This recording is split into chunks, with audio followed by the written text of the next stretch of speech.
Sa akong committee, ikatulo na ng tuig ron isip barangay Kagawad din sa Bagakay. So, ang budget ra dyan na nga ahong ma-out is budget ra for improvement sa daycare center. So, sa una ng tuig, pagpulit taon ng daycare center in town, kita man siguro mo ng arkuba ng gawas, nagkagiwatay in town na. So, mo na yung una ng gipagawsan sa project. So, kung gusto mo tanaw na, dana, okay na kaadyo. Sa ikaduhang tuig, diha ko'y budget nga 15,000 para sa improvement. Unya, nautana ko sa ni Ate Marilyn kung unsay angay i-improve. So, syempre, di mo po tang patakataka, di mo po na ako'y magbuot kung unsay angay improve. So, ato nga time, sa ikaduha ng tuig, aningan si Ate Marilyn nga kanang mga door jam. Di ba, te? Door jam o katong mga bookshelves. Okay. Motoy, kuan, ikaduhang tuig, motoy, ipagawasan na sa budget nga worth 15,000. Katong pilimero di ay, ang budget nga to is 20,000. So, gamay, ginagmay rang budget sa daycare, pero at least, consistent ang pag-improve. No, so, ato nga time, door jam o kanang na ay bookshelves. So, kung gusto mong matanaw, gihapon na. Tanang papila na, dokumentado. Karon, ikatulong tuig, nangutana na po ko sa atong maestra sa daycare kung unsay ang i-improve. So, niingon si Ate Marilyn nga hand washing area. Hand washing area para sa mga students. Last year, dihay nahitabo nga evaluation sa daycare. Gi-evaluate ang atong maestra kung angayan ba siya ipadadyon, kung angayan or kung angay ba siya taktakan. So, kaluoy sa Diyos, ang pag-evaluate is okay ra. So, maulag ito nga ang evaluation mag-agi dulugdan ang mga negative kung ansay angay improve. So, ang hand washing area nga ana ibutang sa gawas din, no? Sa gawas, mo dutoy nitatak sa hangmain nga hand washing area, importante dito sa daycare. So karon tuiga last year nag-budget mi nihandyo ko nga pwede magdakod-dakulan.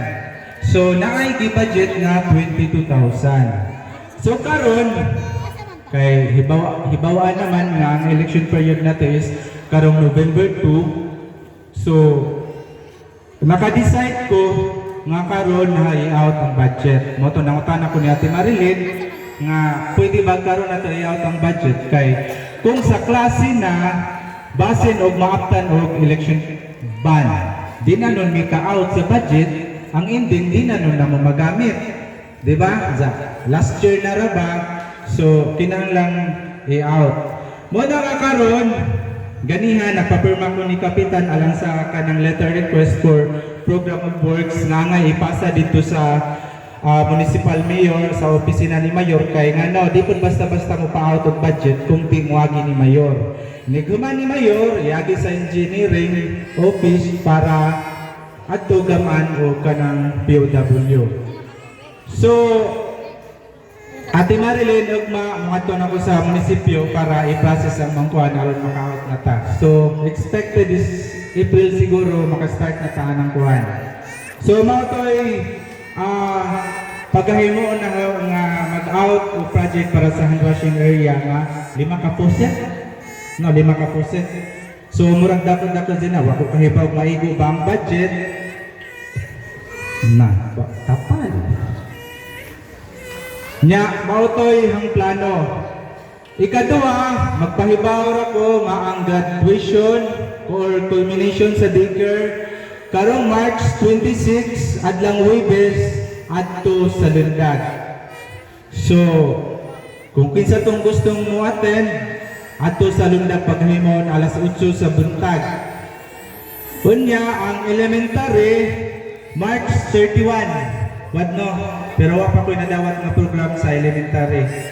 So sa pagkakaroon, maingon ko nga mao pa to'y mga mahitabo para sa home committee nya medyo hapon na pod.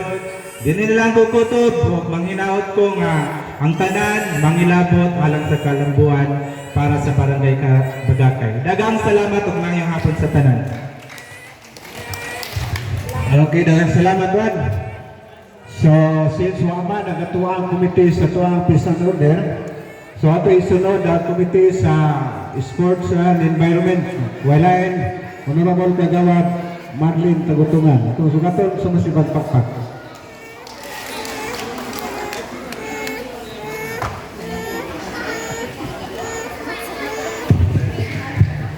So, mayong hapon sa tanan.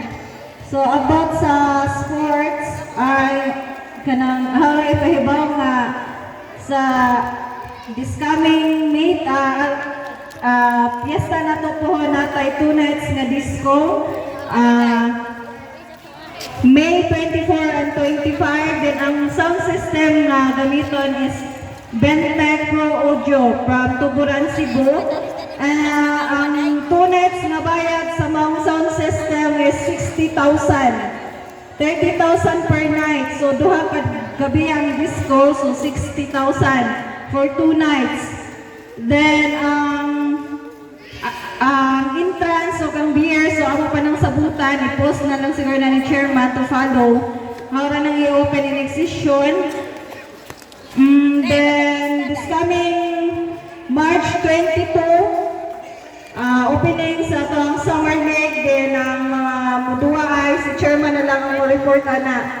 Then, gusto lang na i-congratulate ang volleyball girls sa Bagakay for being a 3rd place. Then, a big thanks to Ma'am Juniper and Sir Ricky sa pag-ubang sa mga players. Ang sa basketball boys pod, ilahang daog is 7, then napildi sila og 2. Then hopefully unya na sila'y 2, hopefully nga makasud sila sa semifinals. Semifinals ba to, Chair? Hindi makasud sila ron? No? Then na sila duwan na 6 p.m. So di na nahudugayon mo or putohang ika-report as of now, mayong hapon ka natong tanan. Komite kay mga hatag na kamunay siya og treasure karon. Hindi na maruabono kay tingani naman treasure na kung kulot din yung ihatag. So ato salamat sa pagpag. Honorable. Okay, maadjong hapon ka natong tanan. Hinabi na sa atong barangay captain nga nagkagwapong samot, no?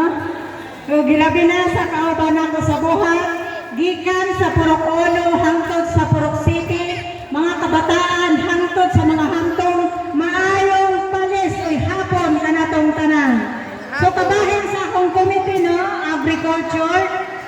So katong peace fund na akong gipalista sa kada barangay official or ako ra di ay naglista nangayo to listing ang official provincial office of the provincial agriculturist kay ngano para makahibaw sila og unsa kadako ang needs sa tibuok Bohol province puhon-puhon og naa sila ihatag nga project makalibre ta og finger length or tuwa karon. So mao to ang ilang nangadto sila listing tungod ana kay gusto og unsa kadako ang Bohol need kay puhon og naay project maka-adherence or tuwa. So next sunod na ko ang katong kabahin sa mga hayop, no, kay bawo man ko nga si Guadjolito ng listing pa jud karon pakabot na ganina ng listings daw bahin sa mga iro og iring. So kana yearly jud na si nga na ay inventory. So next year na pod na karon gali giapil ang iring. So nakatingabo nganong na-effect sa iring. Ha? Sa una wala na. So karon basiglain na pod na kahayupan ang mao i-inventory. So sunod ang ASF. No? Ang ASF nagkandak ni og kanang nice checkpoint murag katong giingon ni kapitan nga niabot ra og 2 ka semana. Kay ngano man? Nganong 2 ra man ka semana gipangkapoy me? De, kuane kanang isa pod na. Pero karon gahapon nakikistorya ko sa ato atong veterinarian nitawag si Janaho kay ako jong giklaro kung unsa ang kahimtang kabahin ani. So ang iisip nato ni guwa ang positive, ni guwa si Ja diha sa anak positive si Ja diha February 13. So ni buwan diha March 13. No? March 13. So ang matod ni Ma'am Lorita, mudagan pa kuno og isa ka semana bago magpagawas ang laing poro, magpagawas og baboy ug magpasulod. So niingon sila nga mudagan isa ka semana. So akong gikwenta March 20, paminaw mo, March 20, pwede na magpagawas ang baboy o magpasulod ang laing poro maliban sa poro ono. Ha? Sabta natin na, ang puro ono magpuan pa dyan sa EO. Pero agaw ka balaka kay next week, muadto ko sa DA, ako nang ipapangutana ni Ma'am Lorita kung kanus taman ang puro ono nga magsunod sa EO. So, mo na ha, kahit sa SF, pinata magkalingog, yaw-yaw sa gawas, kaya ako na nang giisgotron. So, ang sunod is, ako lang yung kay no, ang atong bagong technician, dili na si Sir Gion. Nihawa siya kay Tuanas Manila, wala nakasabot sa maong pagservisyo sa DA. Nihawa siya sa atong bagong technician, si Valerio Botron, taga Del Pilar. So, ang atong bago na pod na veterinarian, dili na pod si Ma'am Lorita. Nabago na pod ni si Ma'am Christy Almerida. So, and then, ang PW report kay maura man po to bahin sa ASF and then sa kabahin sa fiscal and then sa inventory o maayong hapon kanatong tanan.